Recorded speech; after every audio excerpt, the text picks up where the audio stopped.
let's see what we're going to do. Also, let me show you the brushes that I'm using for this. It is Sunday and it is a beautiful day. I'm going to take the doggies for a walk later. My daughter is studying and we're just relaxing at home. Maybe we're going to braai a bit later. And yes, I'm just going to clean my room a little bit later as well. I took some flowers from the garden. I just don't want to mess on you. Oops. So I have some beautiful garden flowers here. The windows are very dusty and dirty, but they are so high. I'll have to get someone to wash them. But anyway, back to the painting. So what happens is in winter we have winter rain, and in summer we have a little bit of rain, more dirtying the windows, and I need to, yeah, they look horrible. But when it rains, because these windows are very, very high up, you can't get to them. I have to get someone to clean them. But I'm not going to do it now because we do have a lot of mist at the moment, and once it's rain in winter they're fine again. So I just wash the windows on the inside, but the outside is a little bit dirty, but I do spray it off with the hose pipe because it is very, very high up. I think it's, well, must be over 10-12 meters high, even could be higher. But anyway, let's paint the stem as a little bit of a live quickly, and just behind the scenes of showing you. I am recording the whole process as well for Patreon. Let me just see. Yes, it's all in. Now this flower has a lot of detail, and I'm going to use some of my greens that I already have here. Now normally I will just mix some of my sap green, but this is also a beautiful green, very similar to sap green. Or what you can do is take some of your nickel azo yellow. I'm going to mix it here. Nickel azo yellow, and then you can take some French ultramarine. So this is a mix I use often. And look at this gorgeous green that you get. Let me just get a scrap piece of paper to show you. Let's find a scrap piece. Come on.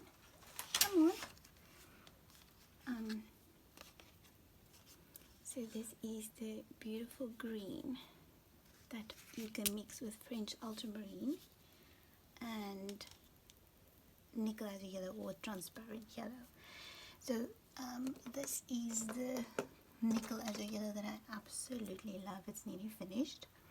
And then oh golly, my other transparent yellow is this brand, but the sticker is coming off, which is another transparent yellow that I like to use, and they're exactly the same pigment. So what I do is I'm going to use the green that I mixed here to paint this stem. So all I'm going to do is, let's wet it first.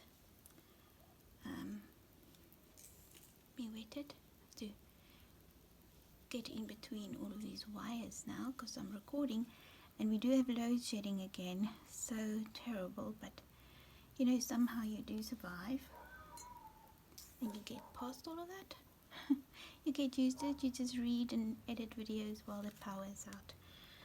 And I also have my tissue paper handy. Then I'm going to pick up some of the pigment and I'm going to drop it in from that side, just like that.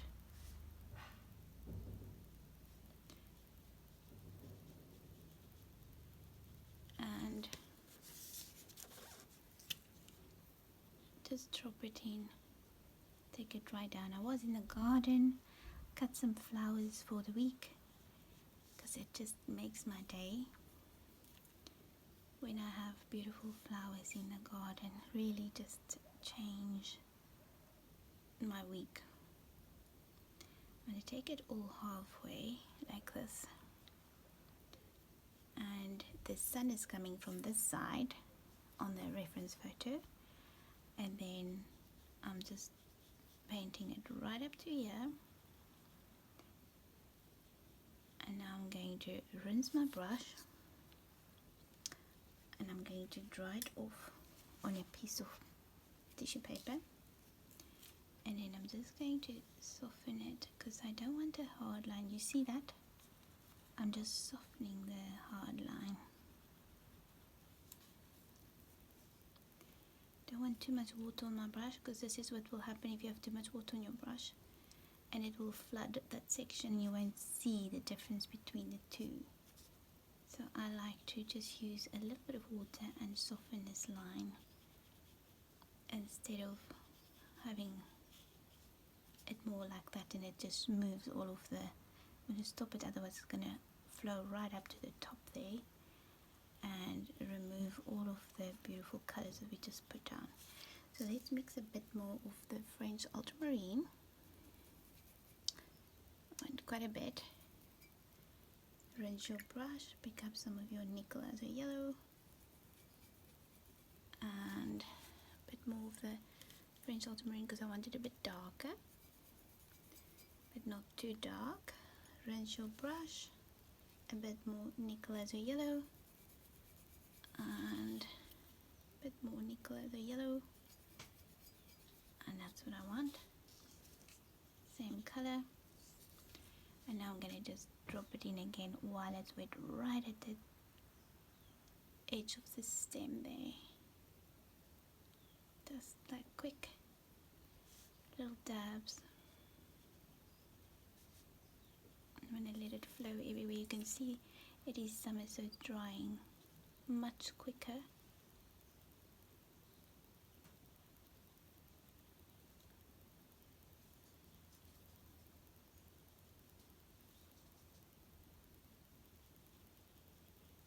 Like that. I'm going to rinse my brush, and I'm just going to sweep it. I don't want it to go absolutely everywhere to the side. And that's how I'm going to leave it now.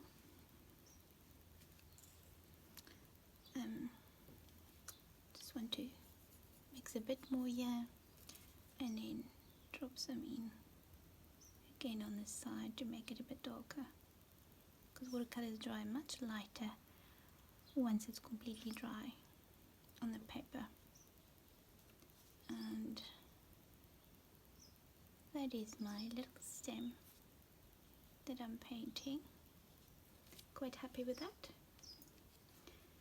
Again, wet your brush, dab it on there, and just softly smooth it out. Now if you have a bit more water on your brush like that, just dab it off like with your tissue paper, and then move it, push your brush flat on the paper like this, and you'll see that it will flow a little bit further in, but not too much, because it's not sopping wet. And that is my stem, and I'm quite happy with that. I'll just lift that out there, fix it a bit, neaten it up so it looks like a stem, a little bit more rounded. Just neaten up these little hard lines on the edge here so it disappears in the paper like this. And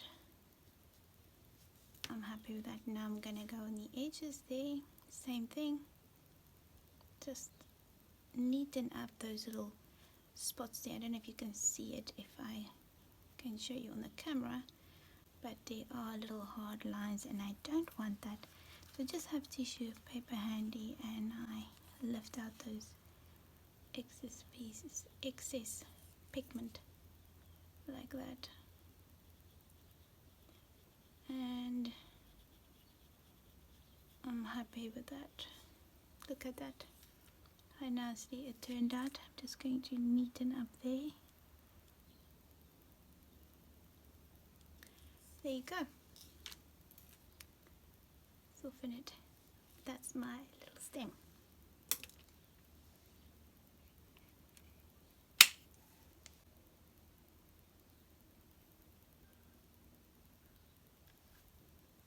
Okay, I'm gonna do that now. Posting that video there. Let's see how it turned out. So that's how far I am now, and I think it turned out so pretty.